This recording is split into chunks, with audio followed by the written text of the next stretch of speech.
Olha, nessa quarta-feira, o Tesouro Nacional anunciou a captação de cerca de 3 bilhões de dólares de investidores internacionais com as taxas de juros mais baixas, pelo menos em 7 anos. E agora conosco, Denise Campos de Toledo. Denise, esse é um sinal positivo quanto à avaliação do Brasil internacionalmente nesse momento de pandemia, Denise? Exatamente, Tiago. É a sinalização de que não há muita desconfiança em relação ao Brasil. Sempre fica aquela preocupação, porque o Brasil já vinha de uma situação meio de fragilidade antes da pandemia, tem a questão fiscal colocada já há bastante tempo. Nós tivemos a aprovação da reforma da Previdência, que criou uma perspectiva melhor, só que o Brasil está naquela fase, assim como outros países, de aumento excessivo de gastos em função da necessidade de combater os efeitos da pandemia, tanto do lado da saúde como do lado econômico, auxílio emergencial, auxílio aos estados, que suspendem o pagamento de dívidas. Então, é uma série de coisas que vão piorar muito o quadro fiscal ao longo deste ano. Então, na medida que você vê que o mercado internacional está aceitando e teve uma demanda elevada, títulos brasileiros com juros menores, e a demanda continuou alta ontem, mesmo quando houve uma redução dos juros ao longo do dia em função da demanda, o Tesouro foi reduzindo os juros. Então, essa é uma sinalização favorável.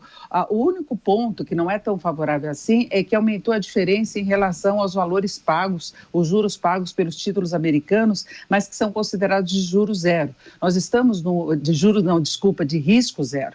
Então, nós estamos num momento de redução dos juros em todo o mundo, em que há um excesso de liquidez, porque há vários programas de estímulos à atividade econômica, de combate aos efeitos da pandemia em todo o mundo. Então, há esse excesso de liquidez num ambiente de juros muito baixos em todo o mundo. Então, o único ponto a ser observado, que não seria assim tão favorável, é esse aumento da diferença. Só que os títulos americanos são considerados de risco zero. Então, na medida que o Brasil conseguiu colocar os títulos, houve uma demanda elevada, conseguiu reduzir os juros, é sinal de que há espaço no mercado, o que cria uma perspectiva melhor mais à frente, no pós-pandemia, quando se conta com a possibilidade de atração de capital externo, não apenas para títulos, mas dinheiro de longo prazo, para participar de concessões, de projetos na área de infraestrutura e mesmo privatizações. Seria uma forma até de o governo conseguir melhorar o cenário aí para as contas públicas através desses programas. Então, foi uma indicação muito positiva e que ajudou a derrubar o dólar ontem.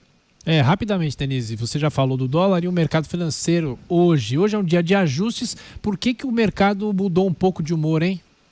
Olha, mudou um pouco de humor, mas já está mudando de novo, viu, Tiago? Nós tivemos movimento positivo das bolsas da Ásia, aí a Europa abriu negativa, porque há uma certa preocupação aí com o risco de novas ondas de contaminação, o ritmo de reação da atividade econômica, tudo isso está sendo avaliado aos poucos. Só que o Banco Central Europeu anunciou uma ampliação do programa, esses programas que eu estava te falando de injeção de recursos, o Banco Central Europeu confirmou as expectativas, manteve os juros e ampliou essa oferta de dinheiro. Isso já fez com que as bolsas de valores na Europa voltasse a operar no campo positivo e o dólar aqui no Brasil acelerando aí o movimento de queda, cai agora mais de 1% e a cotação de venda do comercial está em R$ 5,03.